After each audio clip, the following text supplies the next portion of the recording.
Hey guys, Deslater Magic here. Hey, remember that one time where Wizards of the Coast featured a person multiple times on their website as like, wow, look at what a neat, amazing thing this person is doing. They're doing like a kid-oriented program at a library and holding like F&M and pre-releases and all that and getting kids into Magic early because, it's something for them to do after school instead of, I don't know, robbing a 7-Eleven.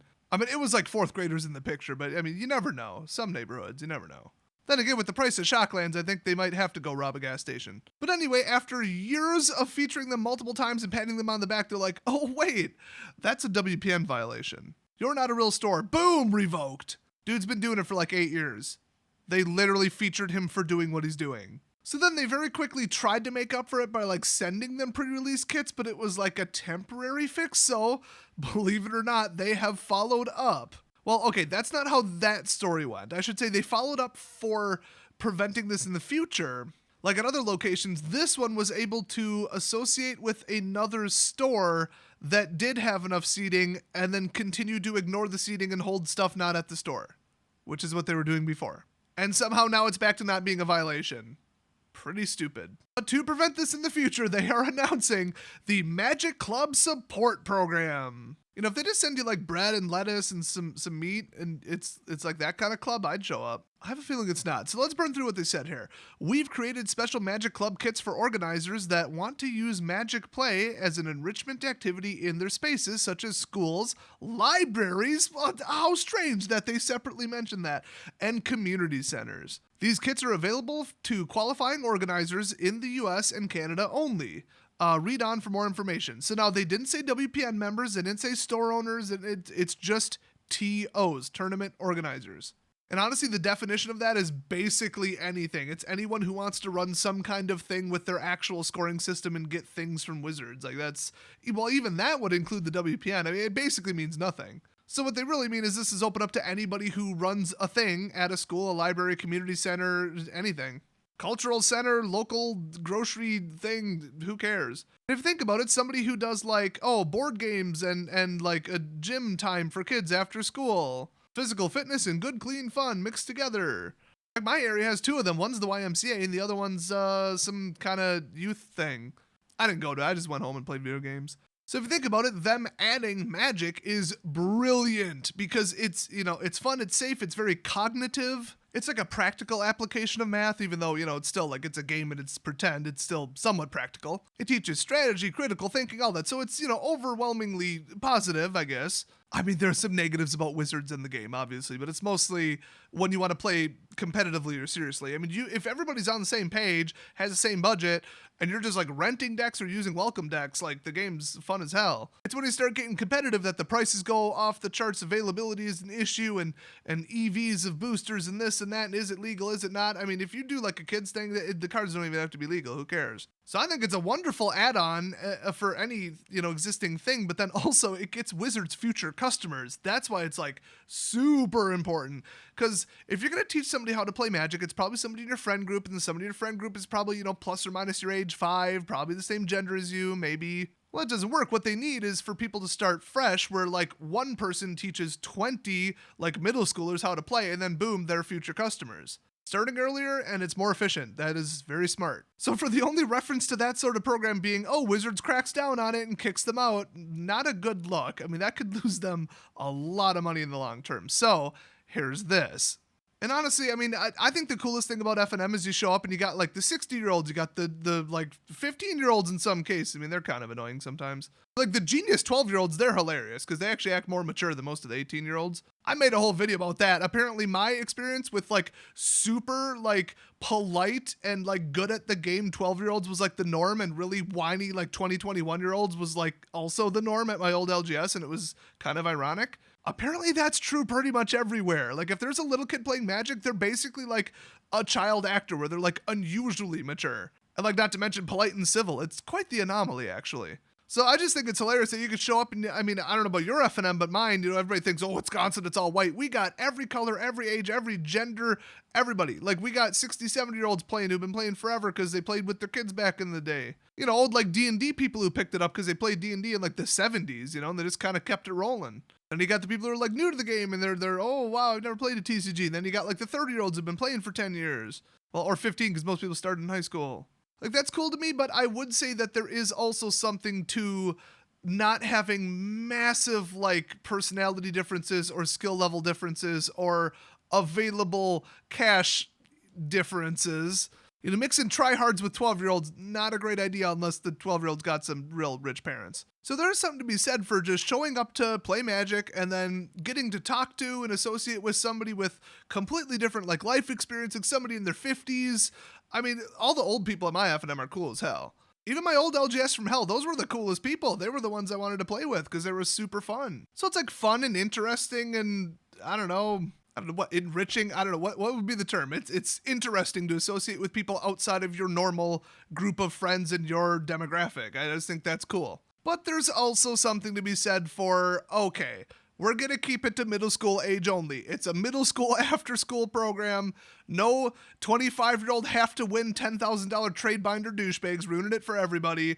And no, let's be honest, twice as smart people. I mean, I don't know if I've just come across every 12-year-old and 11-year-old, even 10-year-old genius player while I'm playing, but factually, with actual tests, the processing power of a 10-year-old's brain and a 20-year-old's brain, there is a 2-to-1 difference there. Or what, 1 to 2. I'm not saying the 10-year-old's smarter. Just the sheer processing power, like if your brain had a gigahertz operating clock, it doubles. Not always the fairest battle, and usually the kid catches on that it's not always the fairest battle. When you can, predict what's going to happen 3 turns later better than they can. Well, plus years of play experience. So that is kind of cool. I mean, even normally, even without, I play at my school program, we have a thing, we have a club. It's all just my peers. Like, besides that, I've noticed that in larger cities, and this seems to be true everywhere, you've got the super, super serious, highly competitive local gaming store, and let's just say there's like 5 in your city, and then you've got like the 1 or 2 that are like not super serious. So the super casual people go there, and they just kind of sift that way, and then the super tryhards go to another one, and then usually they don't really try to mix because, I mean, as much as people really are addicted to winning and net decking, like a certain portion of people, it's still not that fun, and you're not going to get a lot of friends if you just show up and blow everybody out of the water with a $500 deck every single week and win every single time. So a lot of the younger people newer to the game, and people who just have lower budgets or just don't take the game quite as seriously, they all tend to go to one store regardless. So to already make something where you're like, well, it's a 10 through 18 after school program thing at this location at the library. Pre-sorting it and like artificially limiting it like that is actually pretty smart because that's what would happen anyway, and that's who the people want to play with. So there are benefits to mixing everybody up, and there are benefits to just keeping it to one demographic, I guess. But at the end of the day, it makes Wizards money. So what did they do about this situation? Because, well, what they did about it last time was kick them out of the WPN program and make all the kids sad. So the next section says, why do these kits exist? They say Wizards of the Coast recognizes that there are Magic players who don't typically attend an in-store event or don't have the ability to do so, and we want to help support Magic play in these places. By the way, like, a lot of people will be like, wow, there's some sketchy looking folks, and there's a bunch of 50-year-olds here, and there's some creepy fat people with neckbeards. Maybe I shouldn't leave my 13-year-old alone with these people that I don't know and they don't know for, 5 hours. From midnight to 5 a.m. So then the parent has to sit there and read a book or be bored as hell, and like it just doesn't work. So if it's like a school thing that's supervised and everybody's background checked, I get that. So they're even recognizing, not everybody who wants to play Magic can or is willing to go to a local gaming store for a normal event. Oh, so just kick those people out of Magic, play at an LGS or don't. No, so this is smart, and at least they're admitting it. Enrichment centers, such as schools and libraries, are a great place for games and often are welcoming and comfortable environments, see that's the key, that have a substantially positive impact on the communities they serve. That's true, keeps kids out of trouble and from committing crimes and doing stupid crap after school. I mean, we've all heard about somebody doing a science experiment lighting their house on fire just because parents aren't home yet, I mean, come on. These kits help support organizers to create awareness of Magic, that's just purely a marketing term, and inspire great Magic experience at these places. See, that's what it is. Like, you're in control of who shows up and how you run it and what kind of cost you're going to limit it to, what kind of decks they're going to run even. Like, you provide the decks, maybe you give away free lands and just whatever. Like, you wouldn't normally need to do that at a normal LGS, but with new players and younger players who are at a library, there you go. Then again, they never said a bowling alley or a bar wouldn't qualify, so, let's try that. Somebody who owns a bar or a bowling alley, or preferably both, try to submit that and see if you get approved for one of these kits. That would be hilarious. Oh, hey, the next section is literally who qualifies for the kits. This should be entertaining. You must be the organization's point of contact for gameplay at your organization, so you're the TO, it makes sense. You should be the party responsible for running your Magic programming on site. Okay, duh. Only organizers from organizations within the US and Canada may qualify for the kits. Typical. Wizards of the Coast may verify your relationship with the organization. Yeah, they do. It's the same as WPN. They will investigate it and make you prove it and stuff, take pictures, whatever. And supplies of kits are limited. Anybody else wondering if these are going to be free or not? Because it actually really does sound free. I mean, WPN stores get stuff for free because it's like prize support. It costs like Wizards nothing, but then they get like posters and stuff because they are a location that sells the product. If they're just going to give out these kits completely for free just because, and they're never going to sell another Magic product, I mean, the kids will go online and buy singles. Maybe they'll visit an LGS later at the same time. Maybe they'll just get into Magic and play until they're older. Like, there's value there, but Wizards really seems to be all about like the instant value. They never play the long game. So this will be very, very, very interesting. So they say, what's in the kits? The Magic Club kit contains the following items and product. First, Magic Club instructions to help you successfully program and run events. I don't think that was phrased correctly. Like that, I guess that is a sentence, but programming an event? What? A poster to advertise your Magic play space. That's actually kind of cool because then you don't have to make your own. 20 spin down life counters. Okay. I mean, kids collectively have a dexterity of about 8. I mean, if we're going to go in D&D terms, I would have went with pads of paper, but okay. I'm just saying them dice can get tweaked and they can, go flying. I'm just saying. You get 2 Planeswalker decks from a recent standard legal set to lend to players. A deck builder's toolkit from a recent standard legal set to start an organization's card collection. And yeah, it's a lot of staple cards. It was basically like a core set. I think there's a playable deck inside there too, so that brings it up to 3 total decks, and a land station to provide extra basic lands. If I recall, I think those are 250 plus holders. So, yeah, that's kind of cool. I mean, you would need that. So, I mean, if you're going to have a group of like 30 people playing Magic, and you're only going to have 2.5 decks or whatever, that's kind of rough. I mean, it's almost like a purchase intention is there. But honestly, those Planeswalker decks are absolutely horrifically bad because they're never balanced. Like in the last one, one of them had like a 95% chance of beating the other. And I think it was Izzet. I mean, it's just that they're not meant to be played against each other, and mirror matches are boring as hell. So like, I get that they wouldn't include 12, and plus people could just be lying and they could just sell them on eBay. You only got to get caught once, but you already sold them. What are they gonna do, sue you? So I get why they didn't just dump value into this, but why not give them like a couple dozen welcome decks? Those welcome decks are actually pretty good to learn the game with. I mean, they're pretty balanced too and very basic. But then they also say the Welcome to Magic kit, which I don't know if that's like a different thing. It says, if you're looking to support a Learn to Play Magic event at your location, you can also order a Welcome to Magic kit. Oh, so the other one was, I guess, like it's a play area, but it's not a store kit, which that makes sense. Give them some spin downs, a couple decks to borrow out and not give away, and then some lands. I mean, there you go. You got a play space. That actually makes sense. All I need from there is Mountain Dew and Doritos, and that's kind of like the cash grab. So the Welcome to Magic kit is ideal for creating one-on-one small group learning environments to get players into their first Magic games. The kit contains the following items. Okay. I think this sounds better. An instructions document to help you run a Learn to Play event. Oh, that's cool, because not everybody's a good teacher. I mean, I'm actually terrible at teaching Magic. A poster to advertise learning to play Magic in your space. Oh, that's cool. So maybe just fill in the date and you're like, everybody show up. Cool. Here's what we'll do. And, it's written by their marketing PR people, so it's better than the average person could ever put together on a poster. I think it'll be pretty, get the message across. It'll be pretty tempting or whatever.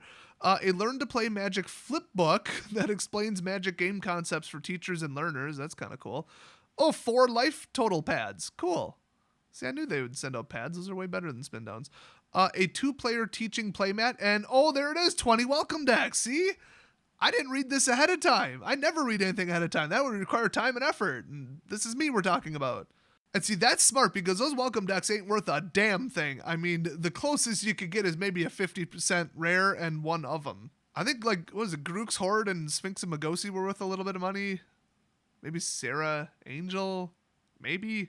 I don't even know what's in the 2018 ones. I didn't go to the open house. So you don't have to worry about somebody selling the welcome decks online. I mean, stores are kind of obligated to give them out for free anyway or sell them extremely cheap. I think like higher up WPN levels used to get these for free. They probably don't now with the Switch, but whatever. So that's brilliant right there. I mean, the fact that they made the poster for you, it's probably like full art, the logos, you know, the Planeswalker logo, it's the brand name, professionally made, everything laid out, double checked perfectly by like a marketing person. I mean, that's brilliant. I think that's absolutely brilliant. Instead of some hand-drawn sign on poster board like, come learn to play Magic. Ooh. Honestly, I think that was just about the smartest thing. And also the bucket of lands and then 20 spin downs, that's pretty smart too.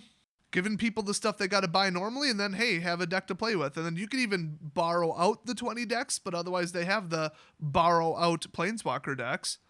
They got no card sleeves, but I mean, if a TO is serious, they could have a budget. Like, I mean, any group that we had at my school would get like $25 per meeting. So if you're like, oh, we're going to meet 24 times, they just hand you whatever that is, $1,200, something like that. I don't know. I can't do math. It's too late at night. And then that was the budget for the club, and you could just spend it on stuff you need. So a tabletop gaming club, there you go, you know. Library youth program, maybe you charge your parents $20 up front, and it's kind of like a, you know, thing. Like a paid activity thing. So this is brilliant, I mean, just from a strategic point, but it's just so funny that, like, you can only do it now, and they only set it up now because of all the bad press and everybody covering Wizards hates kids. Wizards only allows anybody to play if they're in an official WPN in store with enough chairs and everything. Wow, what a bunch of greedy dicks. And now they're like, okay, fine, we're going to give all this crap out for free. And it's literally, it says submit a request. So I assume it's free. I mean, maybe you got to pay shipping or something. They don't specify one way or the other, but even when I click on submit a request, it's just, oh, your email address, first name, last name, what type of activities, subject, phone number, description, and then any attachments of like the play area to prove that you're not kidding. And that's it. So, I mean, even if they just did it just bare minimum, like at cost, like $15-20 for the whole kit, I mean, that's a steal. Like, if you don't have that budget, then don't hold a club, you know what I mean? So to me, this is just in a vacuum brilliant. It's just a shame that they had to wait until they realized the WPN program is not conducive to kids learning to play Magic, and then they finally did this. I mean, what would you do normally if you're like, oh, I want to do a Magic thing at my high school? Great, now I gotta go buy 20 Planeswalker decks out of pocket. It's not the end of the world, but boy, it's a hell of a disincentive, that's for damn sure. Or just tell everybody, oh, bring your own deck, and then you just kind of work from there and hope people are like me and have 4 standard legal decks that they can borrow to people.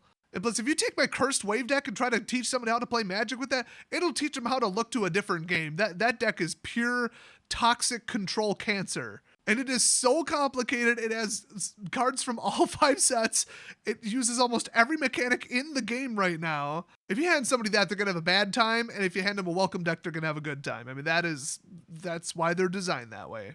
So, hey, I'd say go get one of these kits if you're even thinking about doing like a one-time thing. I'm sure they wouldn't quite be into that, but even if you made it like quarterly, like, oh, we do a get-together after school and we want to make this one of the activities.